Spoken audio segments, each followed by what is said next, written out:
very pleased to be here. A'udhu billahi minash shaitanir rajim. Bismillahir rahmanir rahim. Rabbi shrah li sadri wa yassir li amri wa hlul 'uqdatam min lisani yafqahu qawli. In the next 30 minutes or so, I intend to challenge some status quos.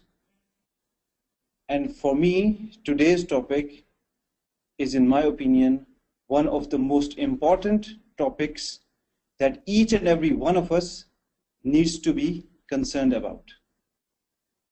And it's not a secret that some of the greatest, if not one of the greatest, in fact, the greatest challenge we have at hand is to develop, to nurture, and to enable future leaders. That's all we're going to talk about in simple 3 steps. Why do we need leaders? What are the leaders? What are the attributes of those leaders? And we'll try to understand how to empower them. Very, very simple. Why leaders are required, what leaders are, what attributes do they show, even when they are not recognized as leaders. And the last one is how to empower them. And we'll summarize in that. Please keep your questions to the end. If there is a burning question, you can type it in the chat window, and Ali will pass that on to me later. So, for any organization, even if it's professional or non-professional endeavor, we all fall in one of these states in any given time within the 24 hours of the day. Many people spend too much time in the pessimist and cynic state.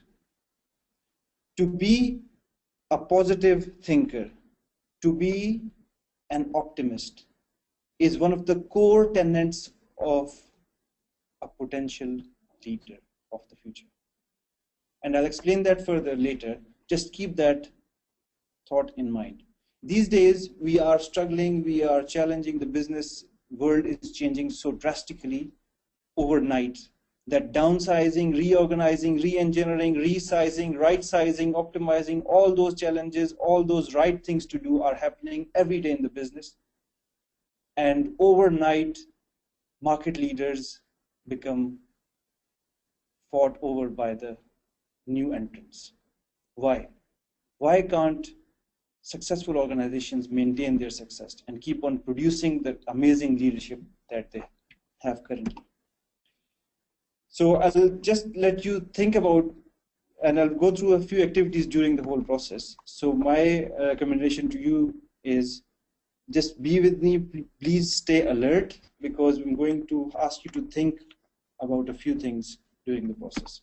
The first activity is, please read the following statements and think of 2 team members within your team or around your team, or even yourself, who feel this way, which is, we, the uninformed, working for the inaccessible, are doing the impossible for the ungrateful. I'll repeat that.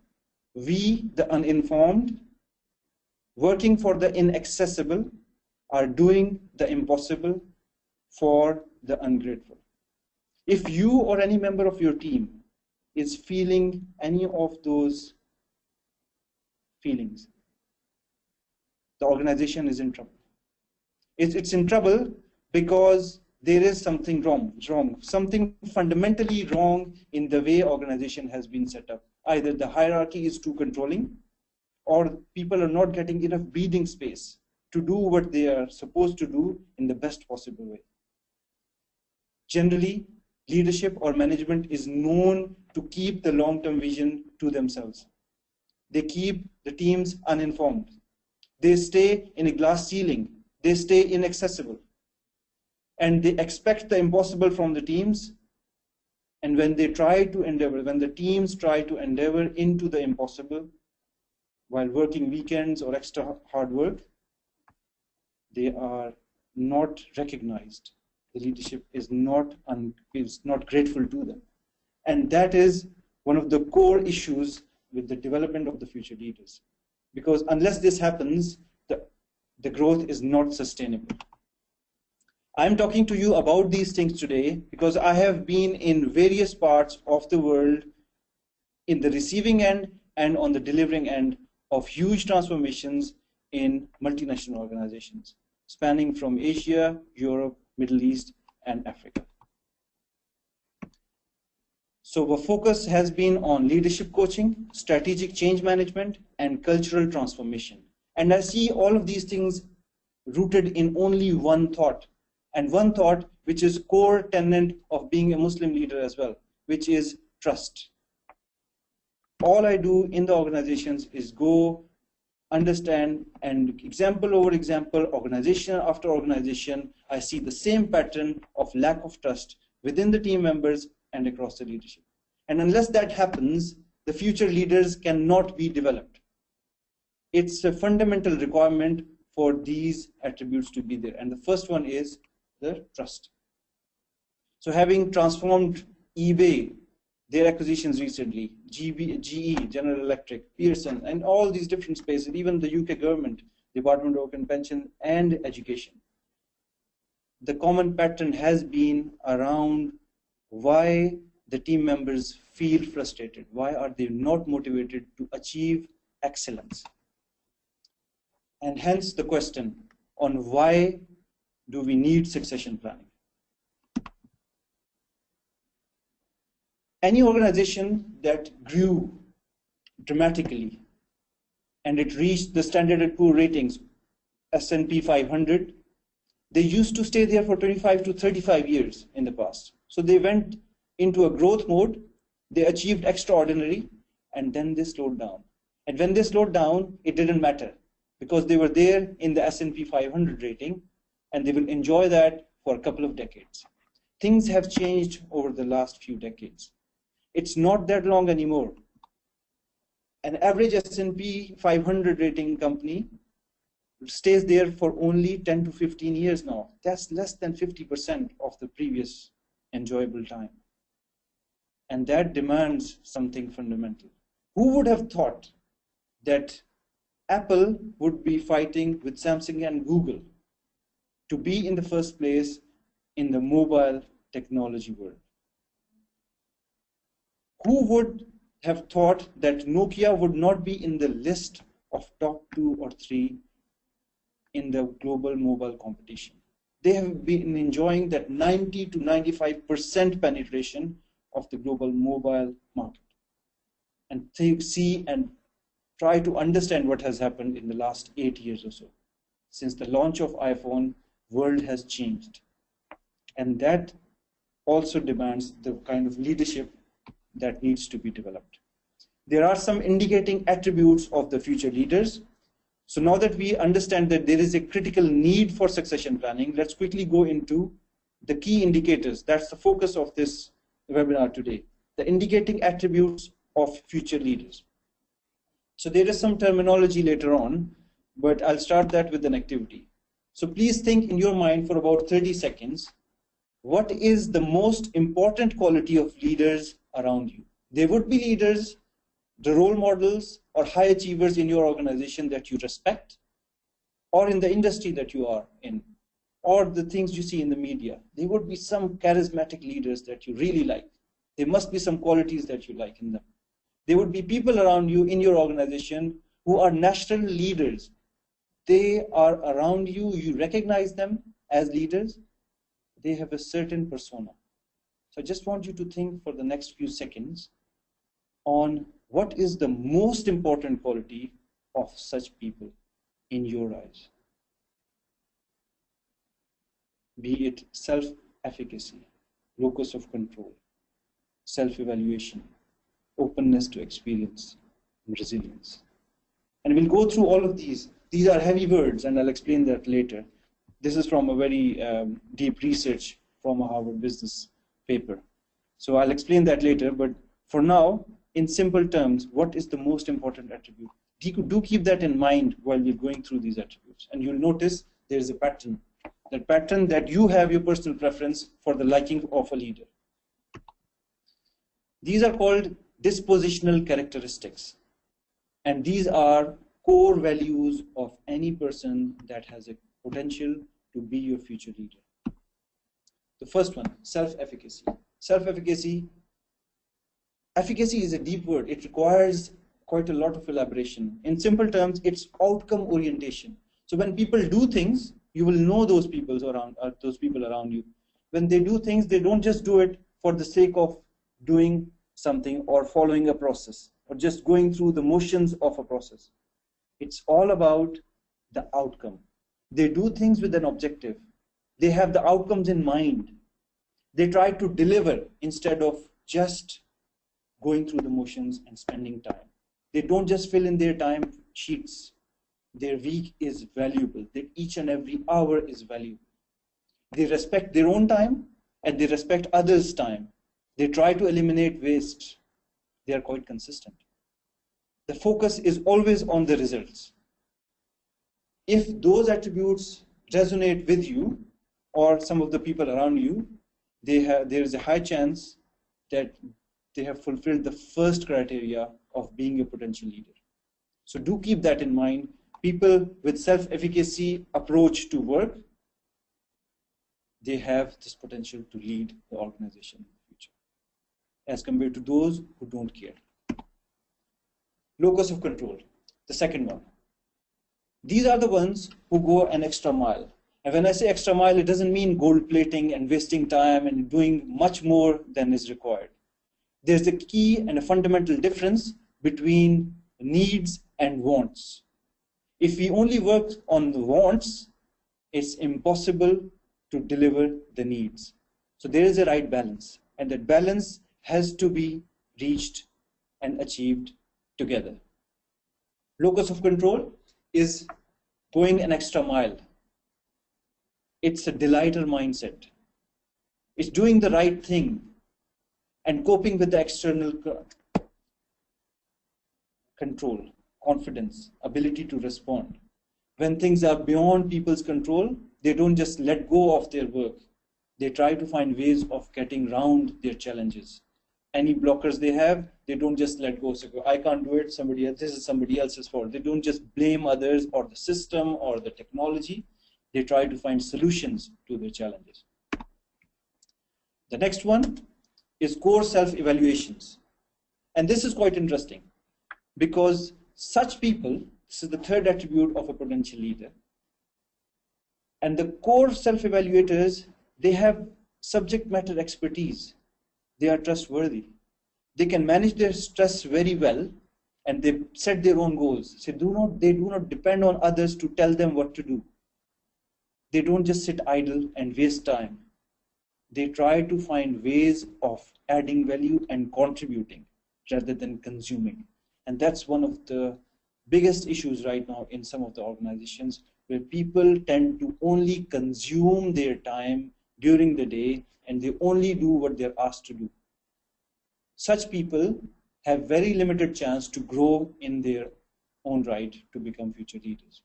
Future leaders or potential future leaders have this fundamental attribute of finding their own way and setting their own stretch goals, and you can completely depend on them.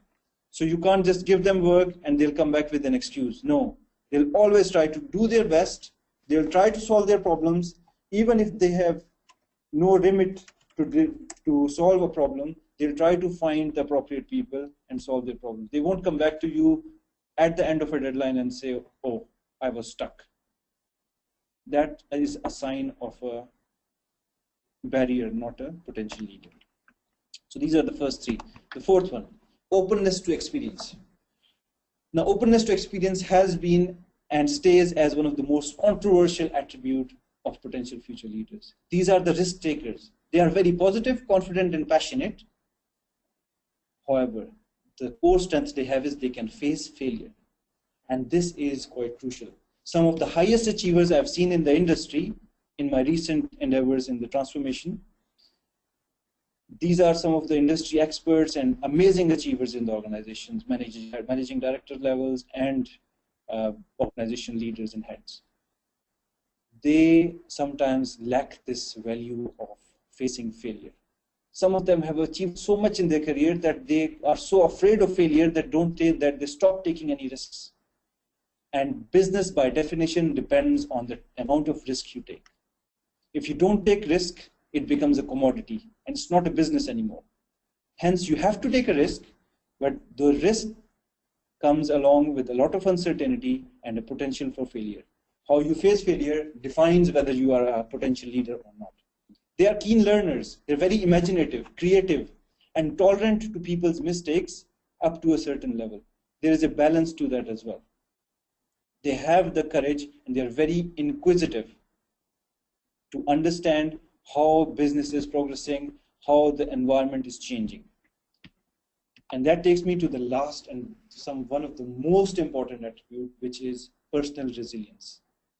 Resilience is people with a very, very high positive emotion. When they are rejected, not failure, it's about rejection. So even if they succeed, some people reject them, and even when they are rejected, they try even harder. It's not that they stop. Resilience is what Prophet Muhammad ﷺ's Sunnah teaches us. It's everywhere in what he did, and it stays as the most important attribute from my understanding in any leader of this time as well. So that brings me to the conclusion of the second section, which is the attributes of a potential leader. So first we went through why we need leaders or succession planning. Then we went through the indicating attributes of future leaders, which were the 5 we went through just now. And now let's see how we empower them, because there's no point in knowing people's attributes unless you know what to do with them. So the focus has to be on how to empower future leaders, and let's go through these and try to understand what we need to do. Another quick activity for the next few seconds. Can you please imagine, what does this remind you about empowering future leaders? Let's spend about 15 seconds on this in your mind. Just take a deep breath, look at the picture. This iceberg should remind you of something. For me, this is the definition of empowering future leaders. We need to ignore fluff. The focus, the definition of focus is the art of ignoring fluff. And the fluff is what I call, which is visible from the top of an iceberg. The most important thing is what lies beneath. And it's much bigger as well. There are people who are very extrovert, very good presenters, but they lack substance. And that is what I call fluff. Unless you have integrity and the attributes we just discussed about resilience and locus of control and self-efficacy, there is no strength in your case to be a future leader. Hence, the important saying goes, cosmetic changes give cosmetic results. Cosmetic changes give cosmetic results. And we are not there to develop cosmetic leaders. We need to create charismatic and character-based leaders, not charismatic but characterless, which happens sometimes. So let's see how we develop them. And instead of going into each and every attribute, which we can go later on, the most important thing to understand is, in isolation, you cannot develop leaders. You can't just send them to a sheep dip training. By sheep dip training, I mean 1 or 2 day or a few day training. When leaders go offsite, they just attend a few sessions in a classroom environment or in an activity-based environment, and they come back and you call them leaders. No, you cannot develop leaders like that. This does not happen. This is a failed model. You have to understand how to inculcate leadership attributes, and it takes years. Unless people have the right mindset and right positive attitude towards optimism and idealism, and also the 5 attributes we discussed, in addition to the right culture that inculcates the future leaders, we are in for a disaster. So let's go through some of the cultural side of things. The 4 types of cultures that exist generally, not in isolation, but in combination, are the control culture, the competence culture, the cultivation culture, and the collaboration culture. And Bill Schneider explained this very well in his book, The Re-Engineering Alternative. And he defines and he tries to make a case of creating a new culture and helping people develop within that. Let's see some of the attributes of these cultures and see how we can enable cultures to nurture future leaders. The first one is the control culture. And that I see quite often in the Middle East market. Any organization that I've worked in within the Middle East area, it's quite authoritarian, it's quite directive, and there is a hunger for power, which is okay in some instances. However, it demotivates some of the potential leaders and sometimes falls into a fallacy that the mandate of creating future leadership will work. We cannot enable people when they are gaining this resistance to change in any control culture. And you can go through these slides later on, they will be posted. My take on this is we just need to go through some attributes of these 4 types of cultures and try to see what we can do. For a competence culture, it's a subject matter expertise culture where you have deep experts in your organization. Achievement of goals is the driver for change. People are open to change and they have their professionalism and meritocracy to grow. However, it's still competence is not the only culture that we need to inculcate. It should be there should be specialists, but we are aiming for generalist specialists so that we can work in multiple environments as a team. And it has to be a team responsibility rather than an individual. Because growth of any organization and development of future leaders is from people-led to process-driven. From people-led to process-driven. And that demands quite a lot of effort. The third type of culture that exists is the cultivation culture, which is the other extreme of control, I would say. There is charisma in there. It is quite evolutionary. When you have the right people, when you enable them, you nurture them, you find the catalysts in the organization, you cultivate future leaders by letting them make mistakes, which is quite crucial. In some organizations, making a mistake is like committing suicide.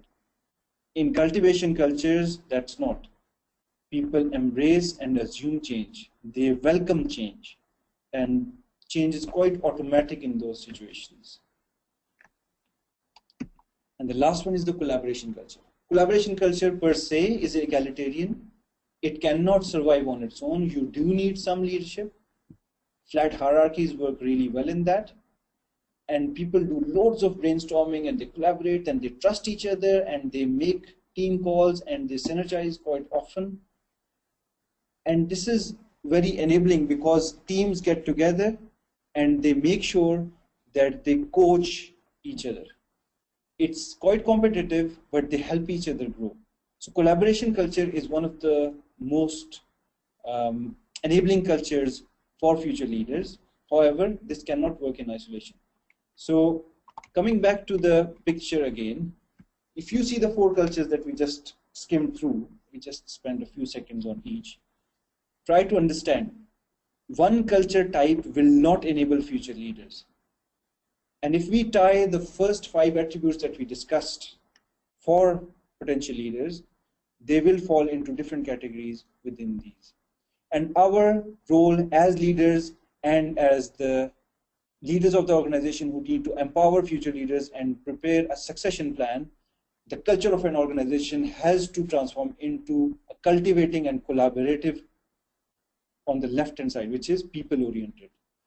In the Middle East market, I can see there is a lot of control and competence culture, and we bring in experts and we expect them to work and we expect to maintain control. Yes, that works for a while. However, growth mindset, like organizations like Google, Apple, all these large organizations who are doing amazing things, how are they doing it? They have a very collaborative and cultivating culture. There is a lot of competence in there, but there is a lot of freedom in there as well. So to make sure that people experiment, they are respected for their experimentation, and they are given freedom to fail. And failure is not taken negatively, it's taken as a learning opportunity. Requires quite a lot of discipline from the leadership team. What I am putting my case forward for from today's webinar in your mind and in your organization is this has to be developed together, and this culture transformation requires not only training, also requires a lot of executive and team delivery coaching. Unless you have a coaching culture in place, the culture will never change, and unless the culture changes, you cannot develop future leaders organically. And cost of not creating future leaders is very, very high.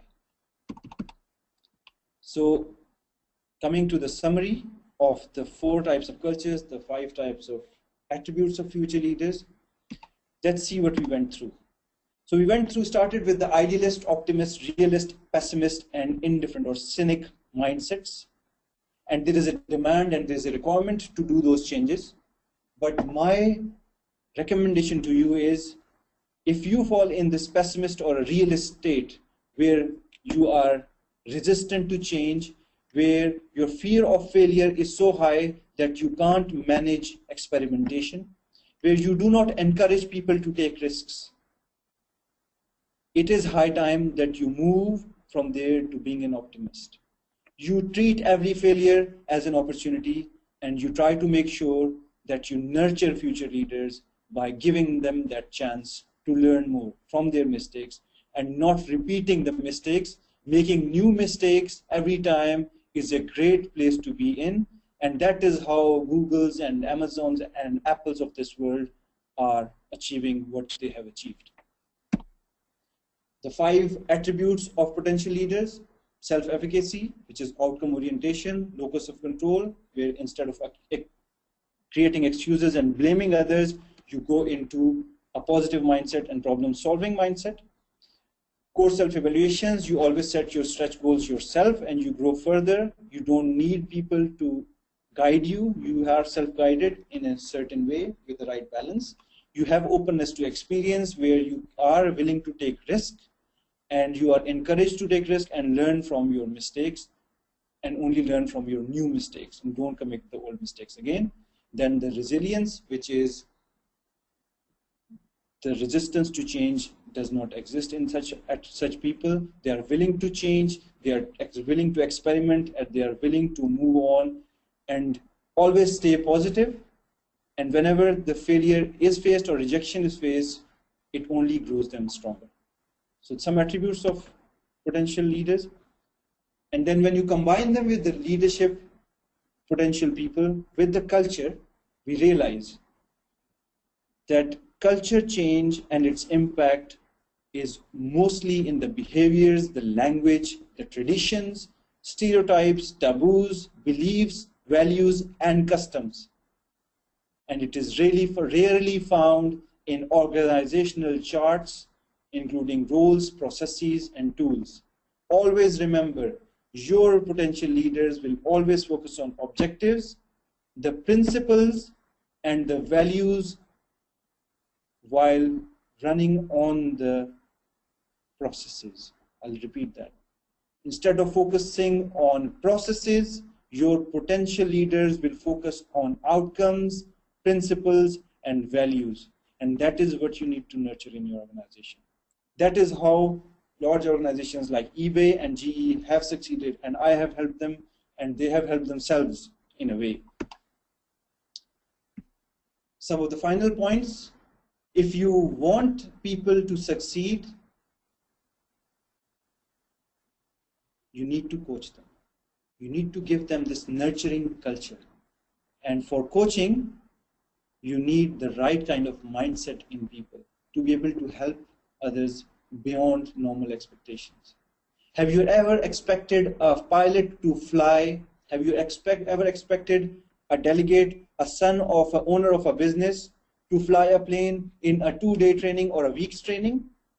They have to go through a painful process and a number of hours with somebody, training them, coaching them theoretically, practically, and on the ground, in a simulation environment, and all those places, till they are given full control of an aeroplane.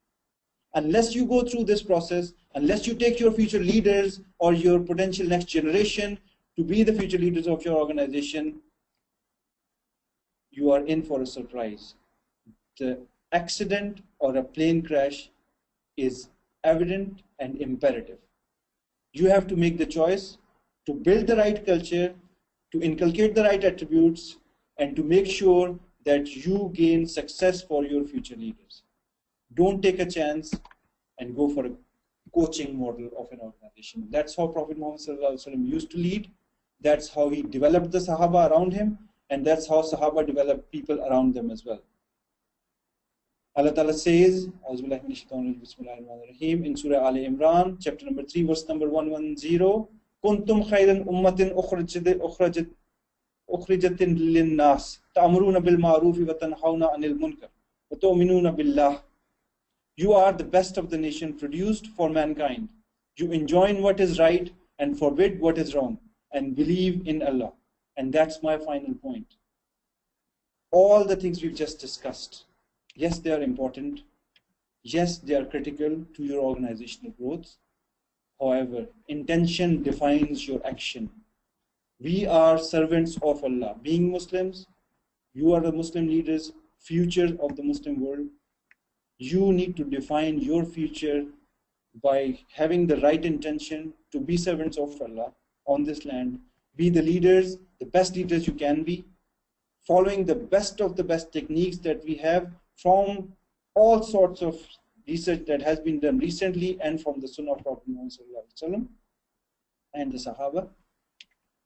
And you need to define your own identity. And this goes for me and for everybody else. We need to define who we are.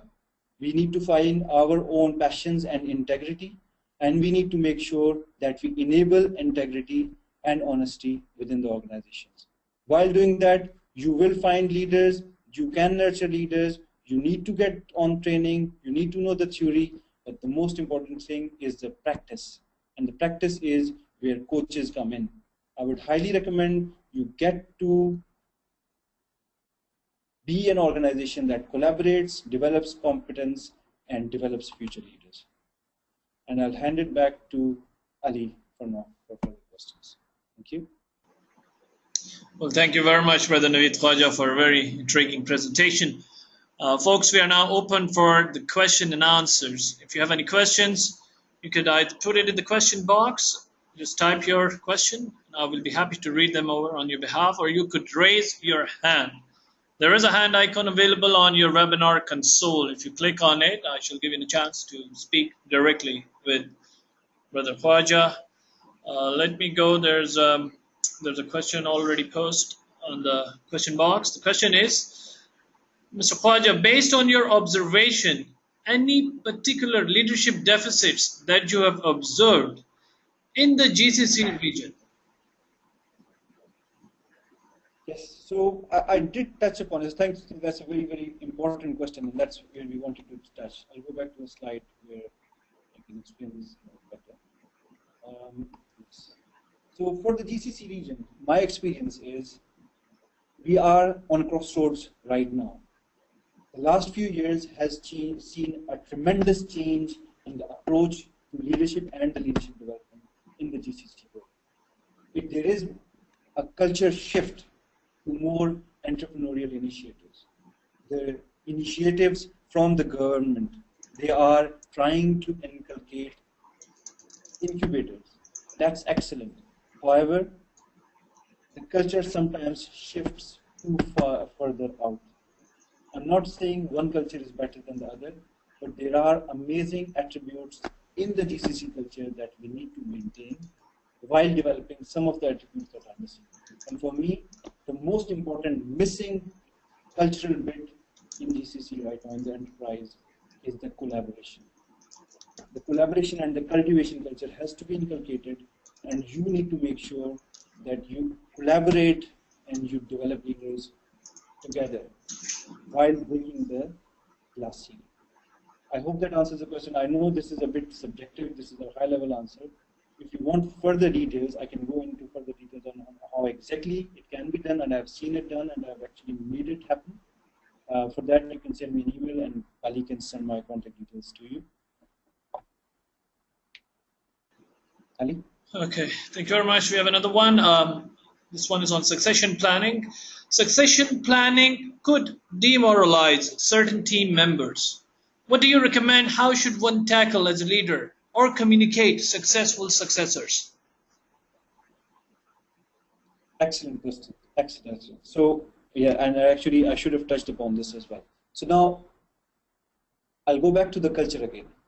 When we have a controlling culture, we expect people to follow and listen to and accept what is told to them directly. Now, the issue is when you promote somebody and you define somebody as a leader, there is an inherent political challenge in there.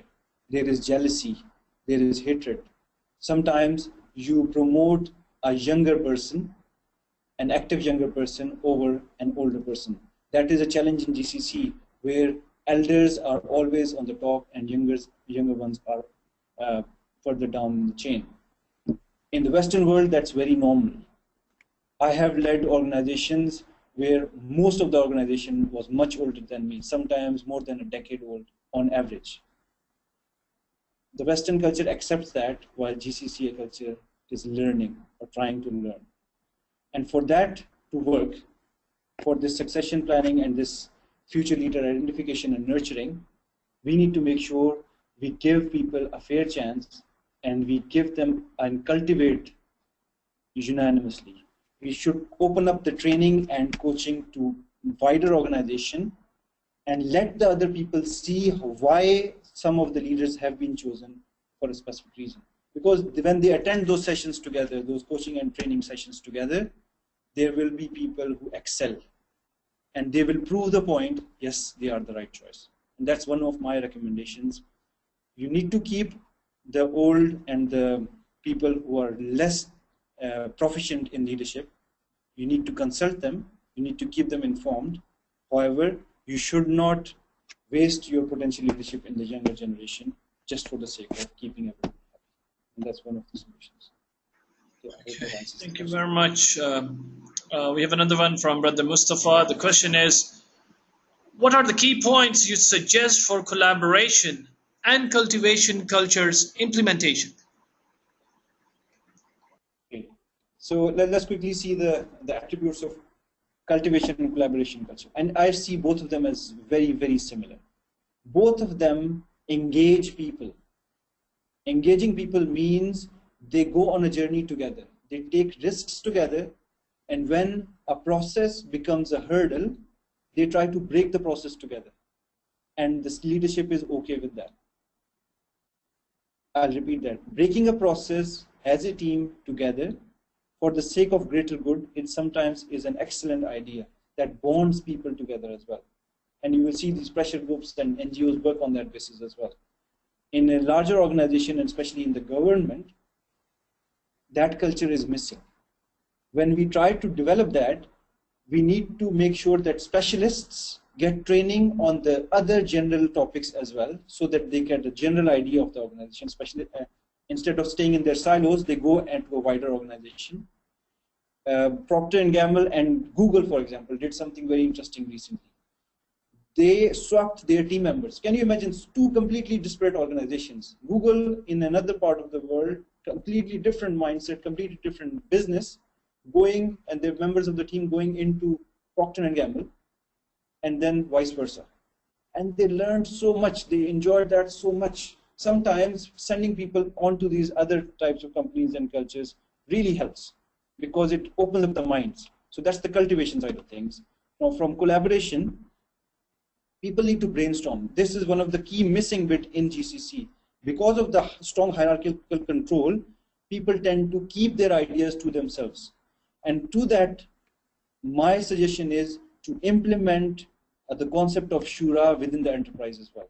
And I intend to do one of the webinars later on Shura in enterprise, which makes perfect sense, and it has worked. In my recent transformation in eBay, that was the most important thing I did. To the leadership team, I helped them understand the true concept of Shura and how it enables the organization to become collaborative and a cultivating organization. We can discuss that later on. If you have further questions on that, if you want practical tips on how I did that in eBay, I can share some case study points with you as well.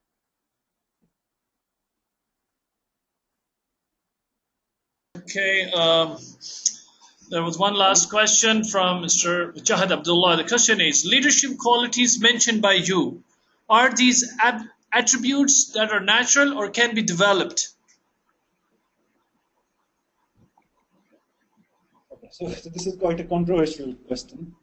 There are evangelists for both camps. My take on that is, and just I'll bring those attributes up to bring it into context. Just a minute. This one. To me, it's very, very clear. Leaders are developed. There is nothing called a natural leader. And I have very strong evidence for that, because Ummahatul Mumineen used to develop leaders. The leaders are developed at home, right from the age of 2 years old onwards. We develop our leaders at home. We nurture them. We are known to nurture them in our history. Unfortunately, we have lost that connection. Because of the consumerist mindset, the women, the most important people in the house who nurture children in the early stages, they are lost and stuck in shopping and wasting time on useless media and consuming those useless things. They've lost focus. We need to help and enable the women to make sure that they nurture the leaders right from the beginning. And then in the larger organizations, it becomes quite crucial that people are nurtured all the way through and they develop these skills. Positivity is the one and only one most important factor from my point of view in doing all of this. If people are developing a negative mindset, which is very normal, when you listen to the news all the time, all the negativity that is around you all the time, when you play games in the early ages, that brings in the negative mindset. All of those feeling of injustice, that develops a pessimist mindset, and that hinders the leadership development. And we are at the crossroads right now where when people are recognizing how negative this media impact is on the people. And we need to protect our future leaders. When I say future leaders, I'm talking about children, their schooling, their college, and their communal interactions, up to the university finally and into their jobs. This is a big cultural shift. This is a big challenge we have at hand. And I very strongly believe that leaders are developed, leaders are nurtured. Unfortunately, we are not enabling them to nurture. And we think that they are natural. I hope that answers the question. Thank you very much. And that really brings us towards the end of the webinar now. Mr. Khawaja, any concluding remarks that you would like to give before we dismiss out? Yes, so remember that I mentioned, I asked people to think and find themselves and who they are. To find yourself, you need your murabbi, your coach, your guide in different areas of expertise. My recommendation is try out different training models, try to explore beyond your current capability or specialism, try to get involved with some of the coaching, and there is loads of coaching freely available. You need to find yourself, and coaches do help you. My recommendation to you and your organization is go for an organization or a consulting firm that gives you a full package, not just a training package. Training cannot change anything. Training is just a tick box. Real change comes in when you have the coaching and a cultural transformation integrated to it.